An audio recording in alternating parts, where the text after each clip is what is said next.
பிரியமானவர்களே, இயேசு கிறிஸ்துவின் நாமத்தில் உங்களுக்கு அன்பின் வாழ்த்துக்கள். எப்படி இருக்கீங்க? நல்லா இருக்கீங்களா? இது ஐரோப்பா நாட்டில் ஆல்ப்ஸ் என்ற ஒரு மலை தொடர் இருக்குதுல்ல, பல தேசங்களுக்குள்ள போகுது. இந்த ஆல்ப்ஸ் மலை அந்த பகுதியில ஆஸ்திரியான்னு ஒரு அழகான தேசம். அங்க ஒரு கேபிள் கார் போகுது மலைக்கு போய் பார்க்கறதுக்கு. அதுல வந்தோம். அதுல இருந்து உங்களோட பேசலான்னு சொல்லி இந்த செய்தியை எடுத்துக்கொண்டு இருக்கிறோம். ஆண்டோடைய சிருஷ்டிப்பு ரொம்ப அழகா இருக்குது, பார்க்கறதுக்கே மன ரம்யமா இருக்குது. ஆனா மழை தூரிக்கிட்டே இருக்குதா, ரொம்ப குளிரா வேற இருக்குது. சரி, இந்த நாள் ஆண்டவர் எனக்கு என்ன வசனம் வச்சிருக்கிறார் நினைக்கிறீங்களா? உங்களுக்கு சத்துருக்கள் இருக்காங்களா? பகிக்கிறவங்க இருக்காங்களா? வீட்டுக்குள்ள கூட இருப்பாங்க, சில சமயம் வேலை செய்யற இடத்துல இருப்பாங்க, உங்க கிராமத்துல நீங்க வசிக்கிற ஏரியாவில் இருப்பாங்க, சபைக்குள்ள கூட இருப்பாங்க. சில சமயம் நீங்க பிசினஸ் செய்யறதுல ஊழியம் செஞ்சுட்டா இன்னும் பகைக்கிறவங்க நிறைய இருப்பாங்க, உங்களை விரோதிக்கிறவங்க. இதெல்லாம் பார்க்கும்போது மனசு என்ன தோணும்?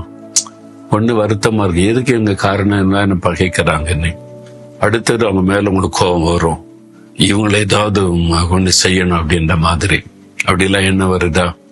ஆனா நீங்க ஒண்ணு செய்யணுமா? என்ன செய்யணுமா? இயேசு சொல்லுகிறார் மத்திய 5:44, உங்கள் சத்துருக்களை சிநேகியுங்கள், சபிக்கிறவர்களை ஆசீர்வதியுங்கள். உங்களுக்கு யாராவது சத்துருக்கள் இருந்தா அவங்களை சிநேகிக்கணும், அவங்களுக்கு அன்பு காட்டணும் அப்படின்னு இயேசு சொல்லு. இதுதான் நீங்க செய்யக்கூடிய ஒரு பயங்கரமான தண்டனை அப்படின்னு சொல்லலாம். உங்களை பகைக்கிறாங்க பாருங்க, அவங்களுக்கு அன்பு காட்டி உங்களுடைய அன்பை வெளிப்படுத்தினீங்கன்னு வைங்களேன், அக்னி தழல உங்களுடைய தலையில குவிக்கிற மாதிரியா தீமை செய்யறவங்களுக்கு நன்மை செய்யும் போது. அப்போ நீங்க ஆண்டவர் இயேசுவிடத்துல கற்றுக்கொள்கிற காரியம், இயேசுவை விரோதித்தாங்க மத தலைவர்கள், நிறைய பேர் அவரை விரோதித்தாங்க, பகைச்சாங்க, பொறாம கொண்டாங்க. அவர் பேசினதுல குற்றம், அற்புதம் செய்யறா குற்றம், எல்லாத்தையும் வியாக்கியானம் பண்ணி பண்ணி பண்ணி இயேசு குற்றப்படுத்துறதுலே கவனமா இருந்தாங்க. ஆனால் ஆண்டவர் யாரையும் பகைக்கல, விரோதிக்கல. அவர் அவங்களை நேசித்து மன்னித்து போய் கொண்டே இருந்தார். நீங்களும் கூட மன்னிச்சிருங்க.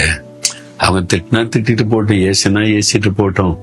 பொய்யா சொல்றாங்களே, பொய்யா தானே சொல்றாங்க. உண்மையா இருந்தா தான் நீங்க வருத்தப்படணும். பொய்யா சொன்னா நீங்க சந்தோஷப்படுங்கன்னு தான் நான் சொல்லியிருக்கிறேன். நல்லா இருக்கட்டும், அவங்க நம்மளை திட்டது அவங்களுக்கு சந்தோஷம்னா நல்லா இருக்கட்டும். நம்மளை திட்டதுனால அவங்களுக்கு ஒரு வருமானம் வருதுன்னா அது மூலமா ஆசீர்வதிக்கப்பட்டுட்டு போட்டுமே. அப்படிதான் நான் இப்ப இந்த யூடியூப்ல உட்காந்து பேசுறாங்களே, திட்டி வியாக்கியானம் பண்ணி நம்ம என்ன சொன்னாலும் அதுக்கு ஒரு தப்பா வியாக்கியானம் பண்ணி பேசிக்கிட்டே இருப்பாங்க சில ஆட்கள். ஊழியக்காரன்னு சொல்லி கொண்டே கூட நான் நினைக்கிறது, நம்மளை திட்டது மூலமா அவங்களுக்கு ஒரு வருமானம் வருது, நல்லா இருக்கட்டுமே, அவ்வளவுதான் சந்தோஷம். இதுதான் இயேசு நமக்கு கற்றுக் கொடுத்தது. நாம இயேசுவை தான் பின்பற்றணும். சபிக்கிறாங்களா, ஆசீர்வதிச்சிருங்க.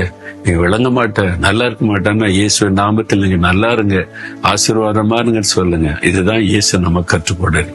இதை செய்யும் போது என்ன நடக்கும்னா, நீங்க எப்பவுமே சந்தோஷமா இருக்கலாம், மன மகிழ்ச்சியா இருக்கலாம், இயேசுடைய ஆசீர்வாதத்துல நிறைவா இருக்கலாம். அப்படிதான் பாருங்க, இது இயேசு எனக்கு கற்றுக் கொடுத்து நான் அதை பிராக்டிஸ் பண்றதுனால நான் எப்பவுமே சந்தோஷமா இருக்கேன். எதுவும் என்ன பாதிக்காது, ஆசீர்வாதமா இருக்கிறேன், மகிழ்ச்சியா இருக்கிறேன். இதுதான் மகிழ்ச்சியான கிறிஸ்தவ வாழ்க்கை. ஒப்பு கொடுக்கறீங்களா? இயேசுவே, நான் என் சத்துருவுக்கு கூட நேசிக்கிற அன்பை தாங்க, என்னை சபிக்கிறவங்களை கூட ஆசீர்வதிக்கிற ஒரு நல்ல இருதயத்தை எனக்கு தாங்க. உம்மை நான் பின்பற்ற என் ஒப்பு கொடுக்கிறேன். இயேசுவின் நாமத்தில் ஆமேன், ஆமேன்.